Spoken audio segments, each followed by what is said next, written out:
कुछ अब भी बताइए, नहीं। आपका शादी हो गया, दिखाइए थोड़ा सा फटे छुटे कपड़े पहनने के बाद से, और मांग में सिंदूर भी नहीं है, मंगलसूत्र, कुछ ऐसा चीज नहीं है जिससे लगे कि वाकई में ये सुहागन है, इनकी शादी हो चुकी है, ऐसा तो कुछ। चलिए, तो प्यार करने वाले हो जाए सावधान। दिखाइए, मेरे बगल में एक लड़की है जो भोपाल से चल के सिवान में आती है 3 साल पहले अपने प्रेमी को पाने के लिए। उस प्रेमी के द्वारा आज एक बच्चा भी हो गया है, जिसके बाद इनको घर से निकाला जा रहा है। दिखाएंगे हम आपको, प्यार करना आसान नहीं होता है, प्यार इतना मुश्किल हो जाता है कि इसमें अपने माँ बाप भाई को छोड़कर आती है प्यार को पाने के लिए। और आज ना माँ है, बाप है, भाई है, और प्यार भी नहीं रहा। वो प्यार अब शादी में भी तब्दील हो गई है ना मोहतरमा।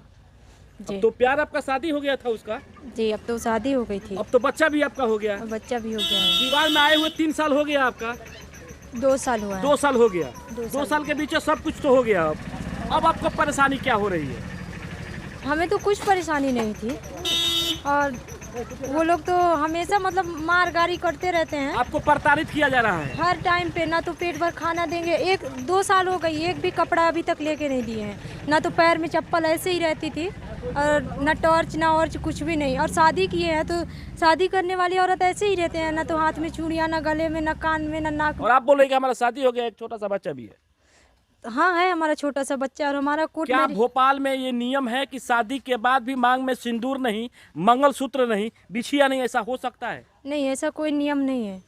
आपके यहाँ ऐसा कोई नियम नहीं है? नहीं है। लेकिन चलिए, हमारे यहाँ बिहार में ऐसा नियम है। ना कि ऐसा नियम नहीं है, मतलब शादी हो जाती है तो सिंदूर, चूड़ियाँ, हाथ में मंगलसूत्र और पैर में बिछिया, ये तो होनी ही एकदम चाहिए। अनिवार्य है। हाँ। लेकिन अभी आप में नहीं है, तो हम कहाँ से पाए कि हम अपने से ले लें, और लेके देते भी नहीं है। और तो एक बार कौन देगा? आपका पति न देगा? तो नहीं देते हैं, काहे नहीं देता है?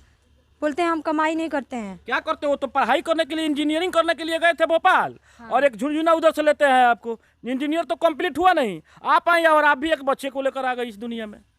हाँ, तो बोलते हैं हम कुछ कमाते नहीं हैं, हम कहाँ से ला के दें, कुछ भी ला के नहीं देते हैं हमें। तो आप पत्नी है तो बोलना चाहिए ना कि आप कमाइए, पति बच्चे भी एक हो गए हैं। तो हम बोलते हैं कि कमाइए, और वो तो थाना में ये भी बोले थे कि हम सब कुछ देंगे, हम मजदूरी करके देंगे। लेकिन घर पे आके बदल जाते हैं, हम क्या कर सकते हैं। तो अच्छा, ये जो कपड़ा आप पहनी हुई है, ये आपके घर से लेकर आई थी? जी, मैं ये घर से यानी लेके आई अपने थी। घर से 2 साल पहले लेकर आई हो, आज तक पहन रही है? हाँ, वही मान लीजिए 5-6 कपड़ा लेके आई थी, वही आज तक पहन रही हूँ। अभी तक आपको कोई कपड़ा आपका पति नहीं खरीद के दिया है? कोई भी कपड़ा नहीं दिए हैं। पैर में चप्पल तक खाली से पैर रहती थी, तो थाना प्रभारी दिए यानी थे क्या चप्पल। मामला क्या है कि आपको कपड़ा नहीं दिया जा रहा है? कमाने की मामला है कि कोई और बात है कि आपको कपड़ा नहीं दिया जा रहा है? हमें कुछ भी नहीं देते हैं, कुछ भी। मान लीजिए, ना तो बाजार का सामान कुछ लाते हैं खाने पीने के लिए, वो भी नहीं, ना दुकान से कुछ भी नहीं। मतलब आपका प्यार है ना, वो प्यार करती है ना आप? हम तो जितना प्यार करते थे उतना अभी भी करते हैं। मैंने प्यार करती तभी ना अपने माँ बाप का प्यार, जो पोस्ट पाल का 18 साल का किया, उसका प्यार को ठुकरा कर आ गई इस प्यार को पाने के लिए सिवान में। जी, प्यार था तभी ना। अभी वो प्यार कहाँ है? काहे नहीं दिखा रहे कि हमारा प्यार है, हमें कपड़ा चाहिए? प्यार में और कुछ, बहुत कुछ चाहिए, प्यार एक थोड़ा ही प्यार है। तो हम तो बोलते हैं कि हमें ये चाहिए, कपड़ा चाहिए, चप्पल ला के दीजिए, तो डायरेक्ट उनका जवाब यही रहता है कि हम कमाई नहीं करते हैं, हम कहाँ से ला के दें। अच्छा, 2 साल के बीच में अपने पति के साथ कितने दिन तक खुश रही है? हम तो यहाँ पे आई थी तो मान लीजिए कि नहीं रख रहे थे, पहचानने से इनकार भी कर रहे थे। फिर जब थाना से हमें लेके आए तो 10-15 दिन ठीक से रखे थे, उसके बाद फिर से ऐसे झगड़ा करने लगे। यानी जिसके लिए आप अपने माँ बाप का प्यार ठुकरा दिया, वही प्यार आपको पहचानने से इनकार कर दिया? हाँ, वही बाहर प्यार?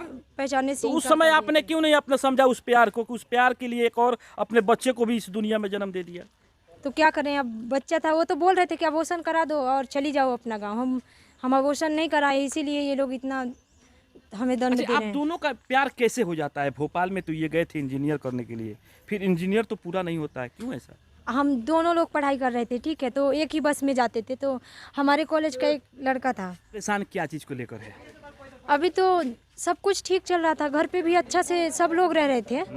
फिर बीच में कोर्ट से नोटिस आई, तो हम ऊपर थे, घर उधर है। क्या चीज़ का नोटिस है?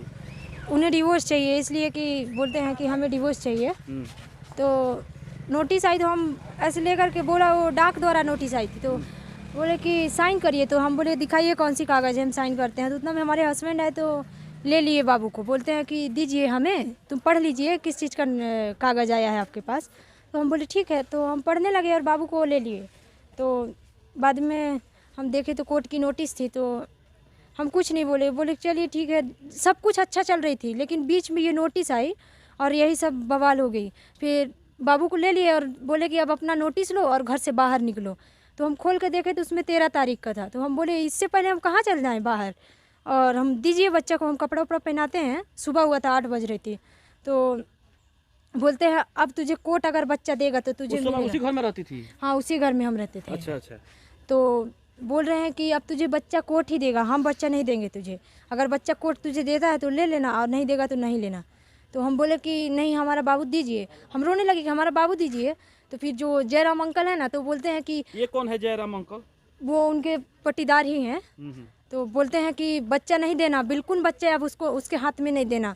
और बोलते हैं कि हमारा आप दोनों का प्यार का आशीर्वाद रहता है उनका हमेशा? हाँ, तो आशीर्वाद रहता है कि दोनों एक साथ न रहे? हाँ, आशीर्वाद रहता है। आशीर्वाद रहता हाँ, है। यही आशीर्वाद उनका हस्बैंड वाइफ, मतलब जयराम अंकल और उनकी वाइफ का, दोनों का आशीर्वाद यही रहता है कि ये लोग अलग हो जाए कभी भी। सुकून चैन से न जिए। हाँ, और मेरी सास ससुर तो मान लीजिए कि बिल्कुल हर टाइम उनका भी यही रहता है।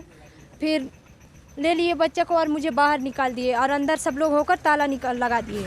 घसीटते हुए जयराम अंकल बोलते हैं कि इसको मारिए पीटिए, जितना मारना मारिए और भगा दीजिए इसको। और मेरी नंद जो है तो दोनों पकड़ के घर से बाहर निकाल दिए और बोलते हैं तुझे जहाँ जाना है तो जा। हम दादाजी वहीं पे थे, तो हम दादाजी के पैर में गिर के रोने लगे कि दादाजी बाबू को तो दिलवा दीजिए हमें, अगर हम कहीं नहीं जाएंगे हमारा बाबू को दिलवाइए।